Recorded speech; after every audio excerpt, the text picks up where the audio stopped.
nggak ada SK Menteri Keuangan dalam setiap anggaran, nggak akan ada yang keluar.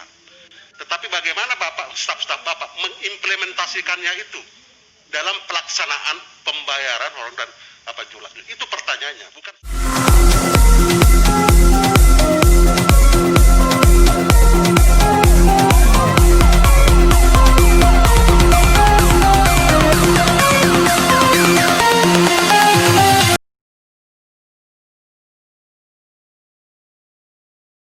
Selanjutnya untuk output prioritas tahun 2021, bidang pengembangan desa dan pedesaan.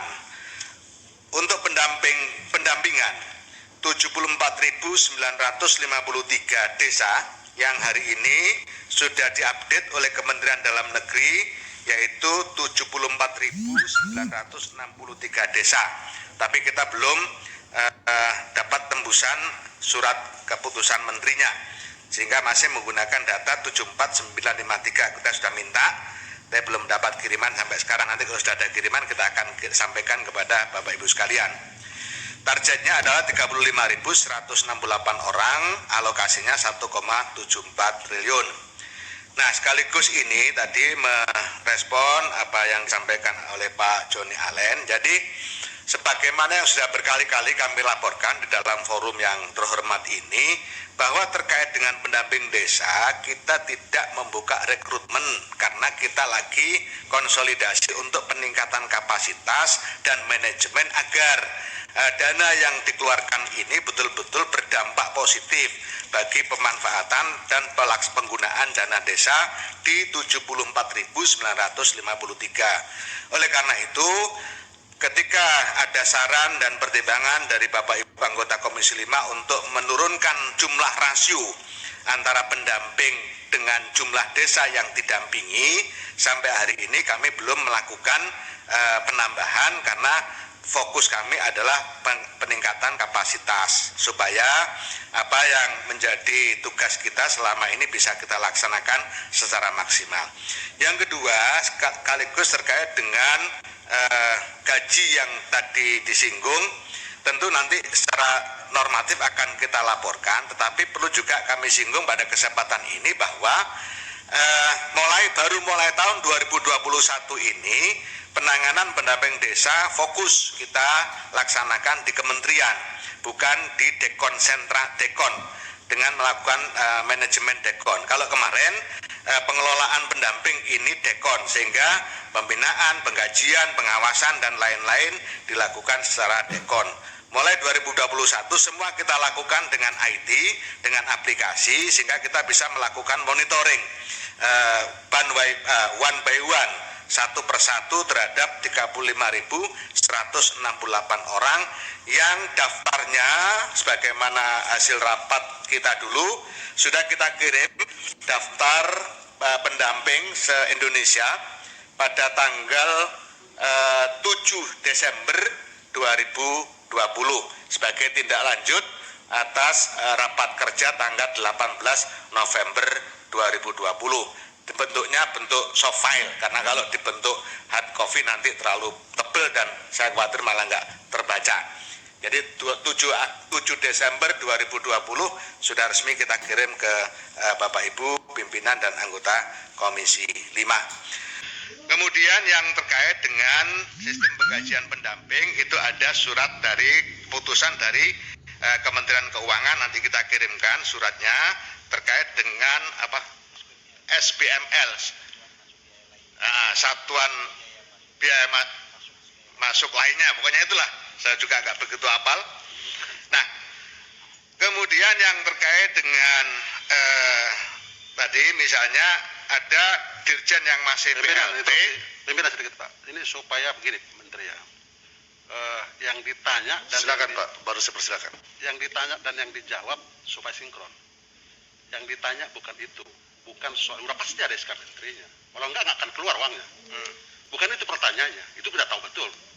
Tanpa ada SK Menteri Keuangan dalam setiap anggaran, nggak akan ada yang keluar. Tetapi bagaimana Bapak, staf-staf Bapak mengimplementasikannya itu dalam pelaksanaan pembayaran orang dan jumlah itu pertanyaannya, bukan soal SK Menteri Keuangannya. Udah pasti, itu nggak perlu kita tanya Pak. Ya, nggak perlu kita tanya itu, nggak segala sesuatunya pasti dengan SK Menteri Keuangan. Terima kasih. Itu masih. Tadi kan juga ada yang menanyakan besaran, Pak. Jadi kan kita juga menjawab secara global, nanti detailnya akan kita kirimkan, kemudian implementasinya tentu ada mekanismenya di sana.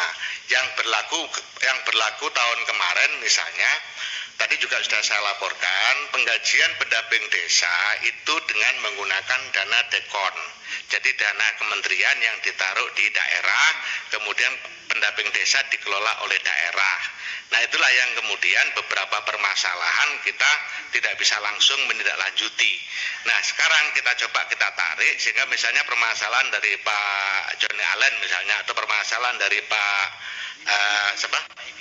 Edi, tadi Edi Santana, bisa kita langsung tidak lanjuti, kita cek. Nah kemudian apa yang diharapkan oleh Pak Edi akan bisa kita tidak lanjuti. Nah itulah makanya kita terus berupaya untuk meningkatkan kapasitas mereka dengan aplikasi, Pak, dengan istilah kami adalah daily report. Jadi laporan harian, meskipun sebenarnya tidak harian, bisa mingguan. Tetapi di situ selama ini pakai FKIN. FKIN itu berjenjang. Nah dengan berjenjang itu akhirnya subjektivitasnya terlalu tinggi. Nah kita akan bangun satu sistem yang objektif betul, sehingga sebenarnya di masing-masing pendamping itu bisa melakukan menilai dirinya sendiri apakah layak untuk diperpanjang atau tidak. Dengan pola ini siapapun bisa melihat. Nanti kalau Komisi 5 juga ingin mendapatkan laporan pergerakan seperti yang tadi akan kita sampaikan. Misalnya sekarang tahun 2020 kemarin masih menggunakan FKIN karena memang sistemnya kita belum masuk. Di 2021 ini per Januari kita sudah menggunakan aplikasi. Jadi masing-masing pendamping desa di semua tingkatan melakukan pelaporan, dan dari pelaporan itu bisa kita lihat bagaimana kinerjanya. Sekaligus ini menjawab terkait dengan tugas pokok fungsi pendamping yang tertuang di dalam permen, ada permen pendampingan desa. Pendampingan istilahnya. Nah di situ juga ada, nanti kita kirim permennya. Dilihat dari situ tolak ukurnya jelas, kapan dia harus menyampaikan laporan, tugasnya apa dan seterusnya. Yang pasti Pak, mohon maaf, terkait dengan pendamping desa, tidak mungkin pendamping desa bisa melakukan intervensi terhadap desa. Dalam konteks misalnya mengintervensi kepala desa. Kita sudah sepakat, meskipun masih ada agak bias sedikit di regulasi, tapi kita sudah sepakat dengan Pak Mendagri bahwa Kementerian Dalam Negeri fokus di urusan pemerintahan dan aparatur, sedangkan Kementerian Desa bergerak di bidang pembangunan dan pemberdayaan masyarakat. Nah, ini selesai di tahun ini. Tahun kemarin masih tarik menarik antar dirjennya.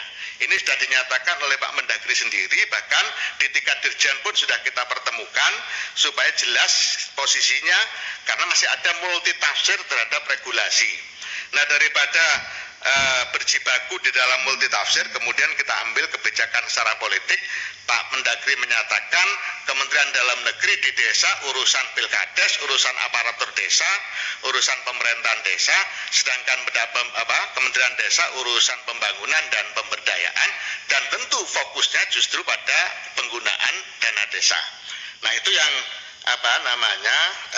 terkait dengan posisi pendamping, dan sampai hari ini Pak, kita belum melakukan pengisian kekosongan. Itu yang disebut dengan rekrutmen. Kita belum melakukan rekrutmen sama sekali karena kita lagi fokus untuk peningkatan kapasitas. Tentu nanti pada saat kita akan melakukan pengisian, pasti kita akan sampaikan kepada Bapak Ibu sekalian, karena kita pasti akan melakukan dengan cara terbuka.